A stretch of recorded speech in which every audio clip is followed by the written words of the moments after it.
Well, hello and welcome to GMODISM Total Nerdery channel. You are watching StarMade Ultimate Tutorials. Today we will do the Ultimate Logic tutorial. I suspect this tutorial will be one of the few tutorials I will not need to remake. In this tutorial we will go through simple and more advanced logic. So let's go to it. This will be a pretty heavy tutorial, but I'll try to keep it as short as possible while still explaining everything in detail. The first thing I will go through is deactivation, area activation. It's basically if you or an object like a ship core or anything gets through an area, it will activate. So this is the area. So you select the area by selecting this thing and placing the blocks down. If we go through here, you can see how this works. That's the area here, we're standing in it, and we can go through the door. So this is how to make an outer door, yeah. However, I will need to show you some things here because, you know, this is one thing that logic needs to be used for a lot, basically. So, what do we need? Area trigger controllers are a bit weird. I really hope they will fix this sometime, but as of making this video they have not, and they haven't for many years. So anyhow, when you select this module you need to have this selected, and to make this go off at all you'll need to place a button on top of it, or no, an activation module. Because if you place a button on top of it, it actually won't work. So here you can see when we are in this field, the button gets activated. And actually, the button will change value. So it will stay on if you went through the field. And this can be a bit annoying. And how do we fix this? Yeah, we make the button on a timer. The easiest way to do this is hook up a button to that one and hook it back up basically, so that it always on with the button. We use a double hook. And you hook up, and you know, the default controls is C and V. So basically if I take a button here, just to show you if you don't know this, and then I take a gate, you don't need to know anything about gates. I select this by C and then I place down this gate. This is now selected, and this will now change when I use the button. Whoops, oh, I hopped out. Yeah, so that's how that works. C and V, it's how you connect up everything in the game. Anyways, this is connected up. And of course, if we want the door, we want it to stay active whenever this is off. When no one is here, we want the door to be active. That's why we need to go and select the button or the activation module, doesn't matter, and then place down a not signal. Now you can see it's automatically hooked up.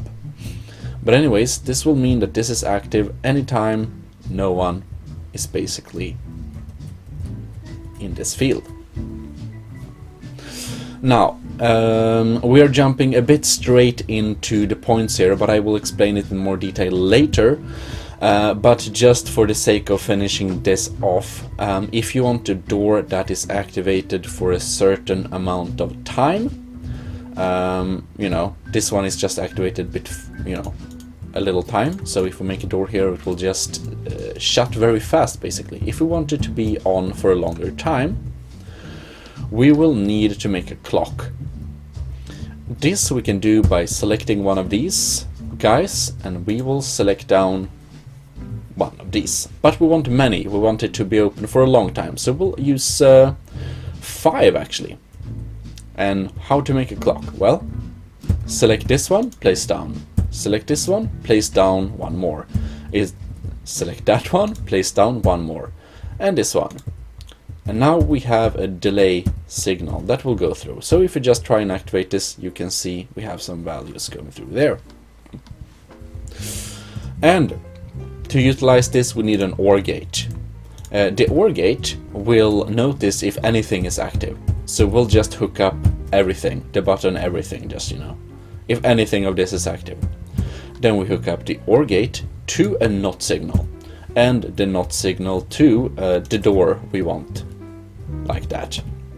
As said, I will explain everything in more detail later on. But now we go through this field. Whoops.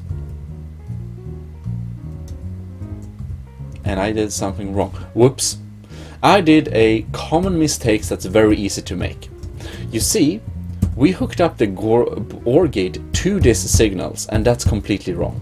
This is something that's easy to forget, but when you want a signal to go into a gate, you need to select it. Okay, it's good we made this mistake early on. Okay, anyways, before the OR gate was connected to these, that means that if the OR gate would get activated, all of this would get activated at the same time, which is wrong. Now, if this is active, it puts a signal into that one, so you can see if we activate it, it gets active. So basically, every one of these is connected into the OR gate. I hope I didn't confuse anyone now. So as you can see here, when we go through the field, this gets active and we can see the clock run out before the door closes. And if you move around in the field, it actually will prolong the amount it will be open. It will close 5 time units after no one has activated this one. Right. Now we will go over to more basic logic. And I will explain the different stuff we have in logic here. So here we have a randomizer that outputs a random signal. Here we have an AND gate, and here we have a NOT gate, and here we have an OR gate, and we have a delay block, and we have a flip-flop.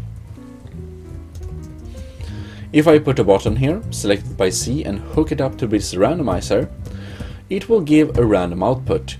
It's equal chance it will activate or not activate, so it's completely the definition of unreliable. And you might want to use a randomizer for certain things. The second thing, we place down a button and hook up this thing. This is an AND gate, and it needs all signals that we input it to be active. So if you add 3 of these, we connect up 1, and you can see it's active. Now we connect up 2 of these, and you can see it's not active. We need to activate both of these.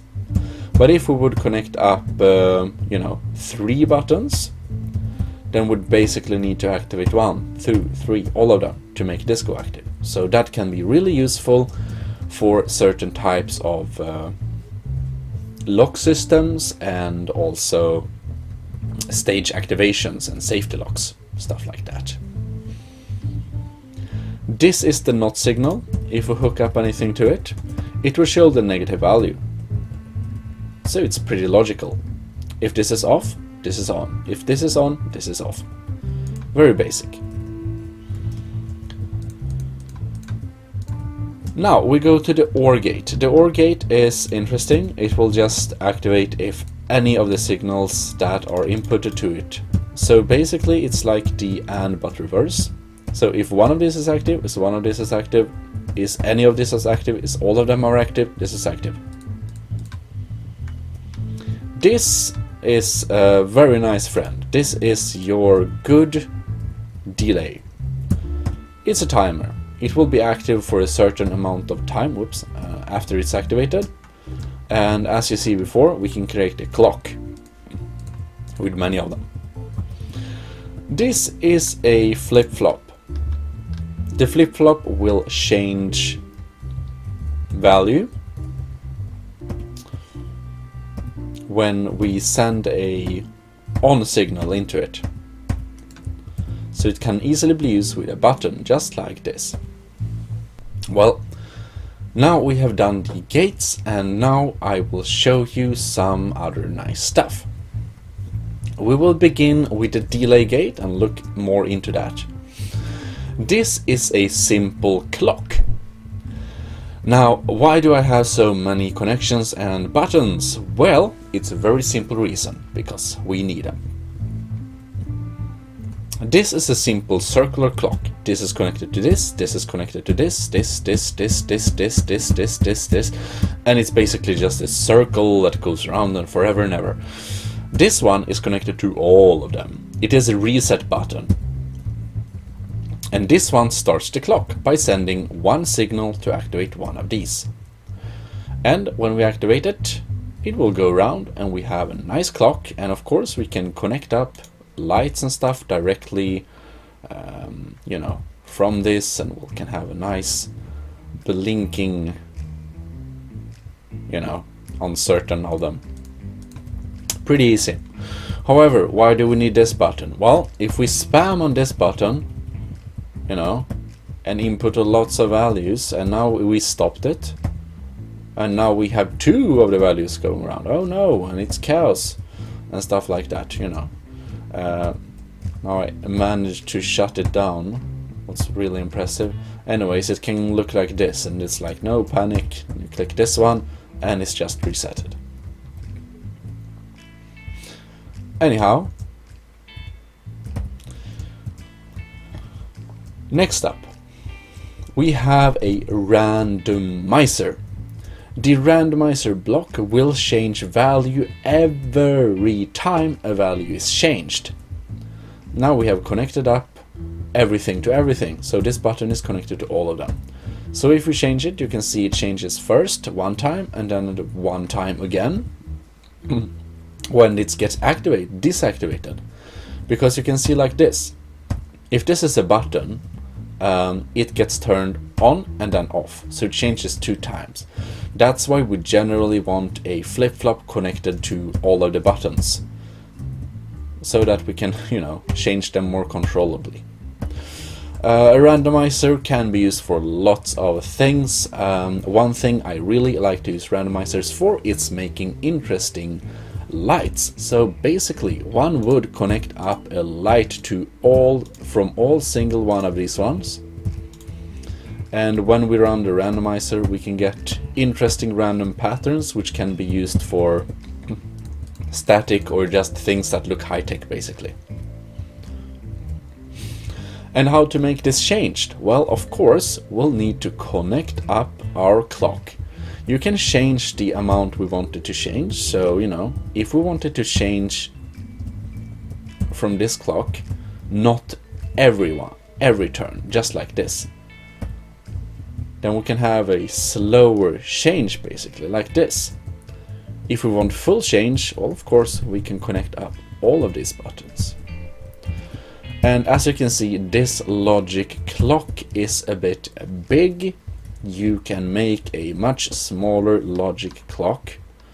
The smallest logic clock you can make is simply a delay and a NOT gate, and they're paired together. And then you click on this and you click again and it will blink forever. However, this constellation is a bit unreliable.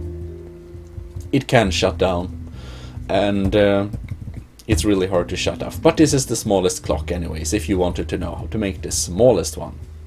So it can be fun to use. Alright. Now, we will be looking in more detail into the flip-flop. The flip-flop, this is not a rail tutorial. We won't be going through very much rails at all in this, but I will use rails for demonstration because this is the most convenient use of this connection. And I'm not actually sure why it works, to be honest. I think it's because the game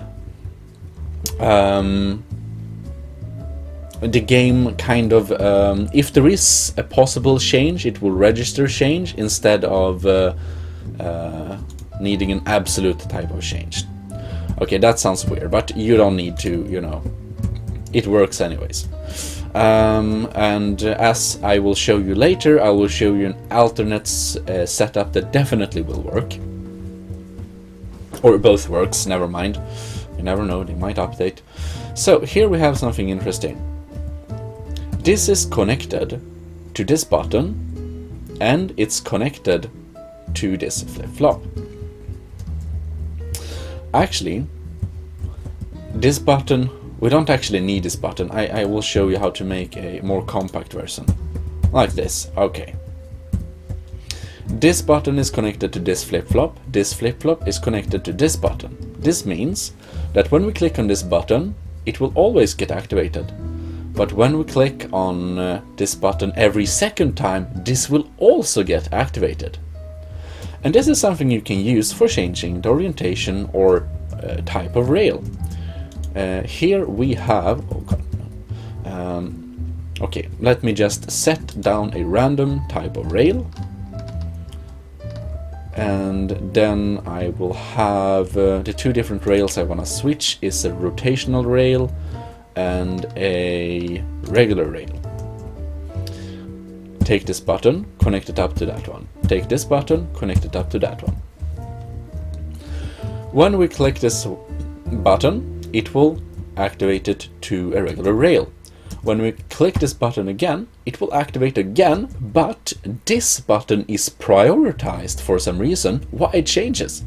So you can use these few blocks to switch between two different types of rails, which is super handy for making docking systems and stuff like that. Also, remember that if you want everyone to use a button, put a public permission module. You don't need to link them up or something, or actually you can't.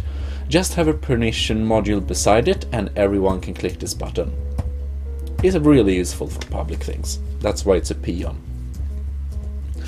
Anyways, an adaptation of this one. This is connected to the flip-flop like before, and this flip-flop is connected to a button, but this time this flip-flop is also connected to Nand Gate, which is basically not this flip-flop values, and this flip-flop is connected to a button. And now you can see this button is there, this button is there. And that means that we can switch between values, and if we connect up lights to this one, I'll show you how it looks. You know, this value to light and this value to light, then it will basically be like this. This blinks or both blinks, and that looks kind of weird. So for certain things you need to connect it up like this. We have a Nand Gate connected up. We connected up the Nand Gate to this, you know, flip-flop, and then we can basically connect a knot to a button and this one directly to another button, and we can get this more clean signal. And this can also be used for other things. Like you see this sad sign, and here we have happy XD. By the way, I started using XD ironically. I think it stuck. It became a part of my personality. Well, too late to do anything about it. Just kidding, never too late for personal change. But over here we have sad and we have happy, and when we click here, this will change this. You know, you can see it very well then. Why did I place it there? That's like the most stupid placement. Anyways, we place it on top of the button instead, like this. Okay, let me like that. And you connect this button to that one and this button to the same one. You know, we can have infinite amount of values, and we click on this button, we can switch between two, or you know, if we had more values we could have more screens. And that's our next step. How do we make things not switch between two values but have many different values? Well, it turns out I recently found out the best way to do it, but I have had some interesting conspiracy theories about it before. I'll just need to show them to you. Here we have an interesting setup that will react dependent on the constellation. If these are both on, we'll get this value. If this one is on and not that one, that will be on. If we have the reversed, that will be on. If both are on, if both are off, we have that value. You know, it's inconvenient. Here we have a really pretty compact setup for switching between four values. It's basically two separate entities. Here we can see we had this setup as before. Let me just make it for you. Button, a NOT gate and a flip-flop. The button is connected to the flip-flop to the button, and the NOT gate to the flip-flop back, which means this will be different values. So we can switch between true value, or we can switch between two values kind of like this.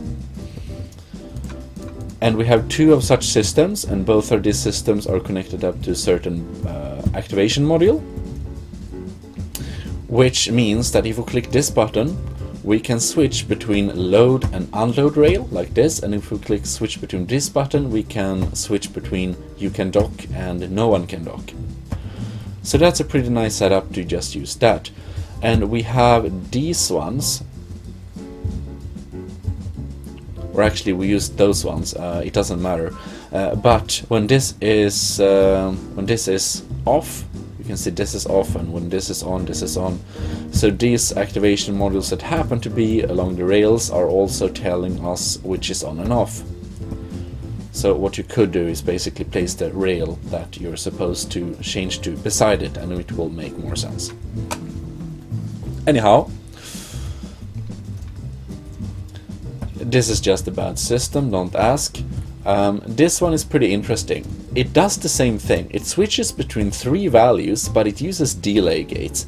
So as you can understand, there is no real reason for you to know how this works, but it works, and the point of showing this one is that you can solve logic, you can solve this stuff in different ways. These are just my earlier designs, which are less sophisticated. This is the same thing, but it switches between four values. And this is basically changing, you can see that one's type. Of course it changes to some wrong type before it changes to the desired one. But it works, it switches between four values as well. Alright. Now we'll go through the systems I will explain to you. Not this one. Does this work anymore? Anyways, this is the best setup you can have for switching between four values, or according to me at least. When we click this, you can see that the light gets activated like this. And this is thanks to the flip-flop gate, which is a super nice addition. And you can see it's pretty lightweight, and it's pretty not super hard to understand. But I'll show you how it works. Let's just remove this system. This is just confusing. When you want to do certain things, you can confuse yourself a lot. So yeah. Anyhow. So first of all, we need to connect this up to, two flip-flops. This flip-flop in its own turn go to two other flip-flop, and these two flip-flops go in its turn to other flip-flops. And now, well, you can see, of course, we need to change some things, because this doesn't work, right? Now we only get everyone is on, these are on, and everyone is off. I mean, we could use this to make the system, but you know, there's a better way. And it's pretty simple. Turn this on, turn that off. So basically, one of the values should be on and one should be off. And this is of course true if we want to make the tree bigger. We need to expand it more here. Let's begin with the inner ones. Okay, like this.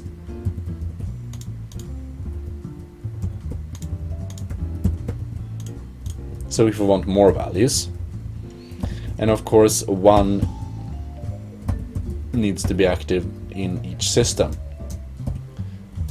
And this works only if we connect them to, or it works best if we connect them up to buttons, because we are registering change. And now you see that these are crossed here actually. And that is because I wanted you to show the nice, you know, that they changed in turn like this. But this is actually the same system. What we do to easily find this, if we click the button, see what changed, and say this is our number 1. Click again, see what changed. This is our number 1. Click again, see who changed. This is our number 2. Click again, see who changed, and that's the next one. Click again, that changed. Next one. Oh god, I didn't... Was it that one? I think so. Or did we... I think we may have a... Now it works, okay, cool. You don't need to connect up all these values, but now I lost the count, so, you know, it's harder if you have more values. Okay, let's see, let's just run through a couple of more and we'll see what turns on. What changes. Okay, good.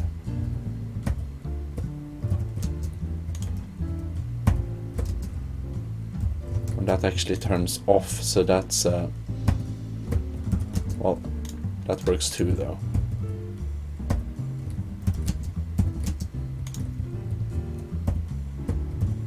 Okay.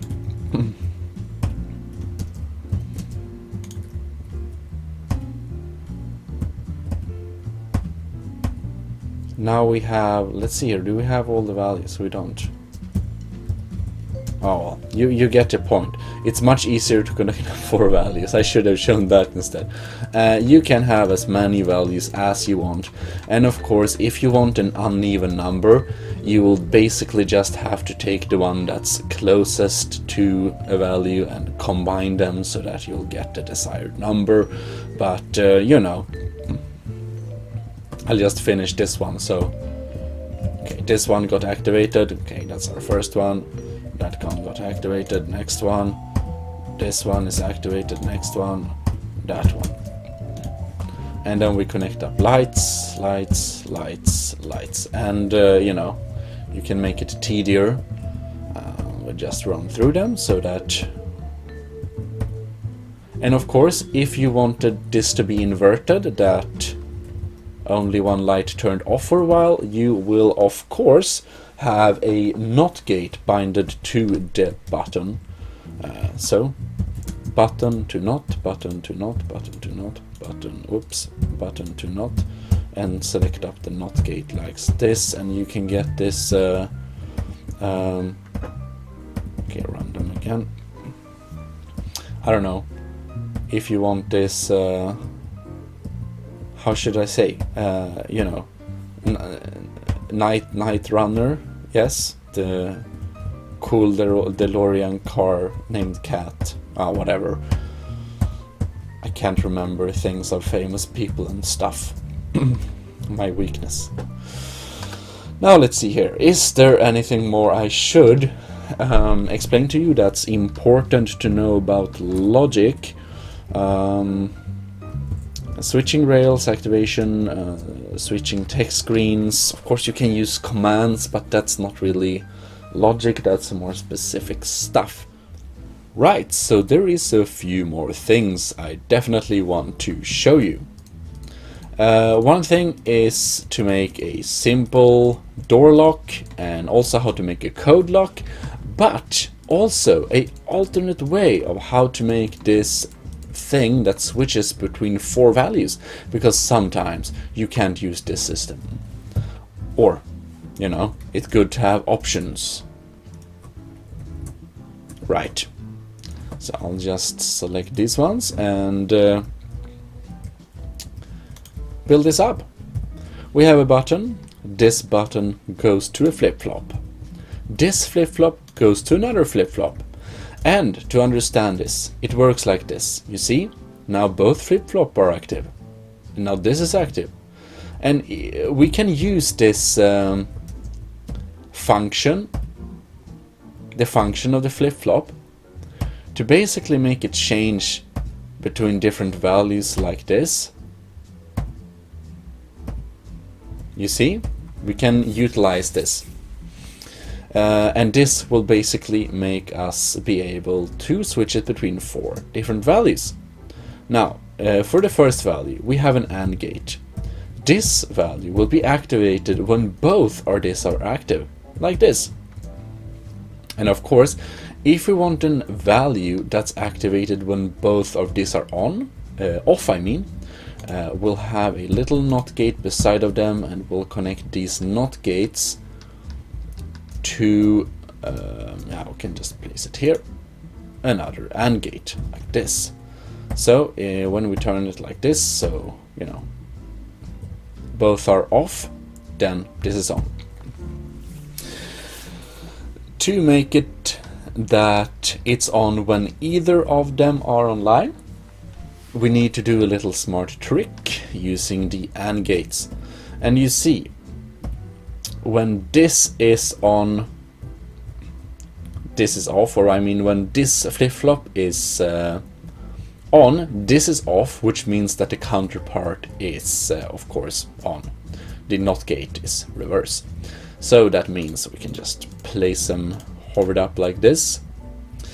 Into this thing we need to connect that one that is active and that one that is active, and of course for the same, reverse, like that. And to make it more clear, I will connect up lights to each of these values, basically, like this. And when we click, I'll just run through, so make all, yeah, like this. And now you can see we have a nice little counting system like this, just like the other one, but in a completely different way, which may be very useful. Right, and it's possible you've been only interested in seeing this video of, you know, basically how to make a door, make a locked door. Well, I will show you how. Okay, well, first we have this nice little door thing here. And if we had an activation module like this, we could connect it up to all of these force fields, and you could use it like this, you know, to turn it off and on. But of course, if you had a public permission module or something, anyone could use your door, and that will be bad, because you want a simple lock, that is a lock that can lock it from the inside. Well, fortunately, I'm here to help. So, instead of using an activation module, we'll use this flip-flop. And if we just connect the button to the flip-flop, this doesn't make sense. So don't do that. But what we will do is we will have, of course, a button to open the door. We will also have another button, and that will be used for the lock. And actually I will make it like this, so we have a lock on both, we have a button on both sides, and we have also a lock like this to make it, you know, more realistic. This is the inside, this is the outside. Now it's pretty simple. We need an AND gate. Yes, an AND gate. Place it down here. This button goes to this button, simply like that. This button goes to the AND gate, and this activation module goes to the AND gate. So when you try to click like this, you can't just get in, it's impossible. But if we turn this on, then you can get in. But of course, I didn't connect the AND gate to the flip-flop. But when you've done that, it should work fine. You can see, now it doesn't work. None of the buttons work. But if we turn the lock off, then it works. So that's how to make a simple lock. Now, I will teach you how to make a simple code lock. This will not be programmable. It's a simple set code, and you'll have to change the system to change the code. But if you want the simple code, then this is the way. And well, you can use text screens to make codes as well, and image recognition, but that is a more specific text screen tutorial, so we'll make a basic code. Right, so we'll move on here. What do we have? Well, we will select our code. our code will be just this straight line here. And to do this, we'll use an AND gate. When this and this and this is active, we'll get a activation basically. However, if any of the others are active, we want to negate that. That means we also want an OR gate.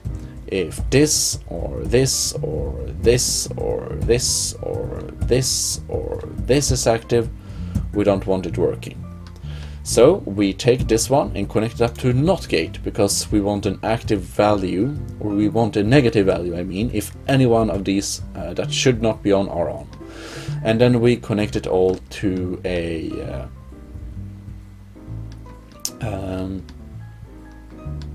to an AND gate, and we connect this one to the AND gate, and as well the NOT gate to the AND gate.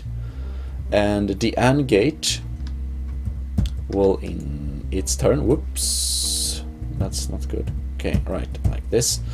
And the AND gate will of course go to a flip-flop, like this.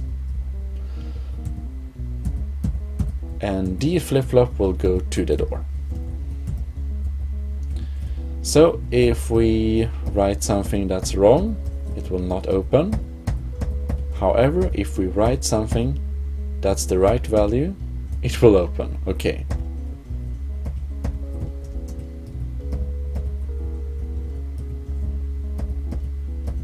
Whoops.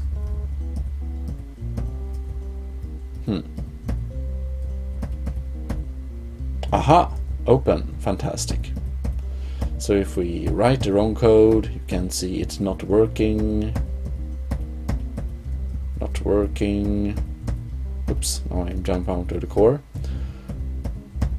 Ah, fantastic. And of course, this is a flip-flop, so it turns the gate on and off.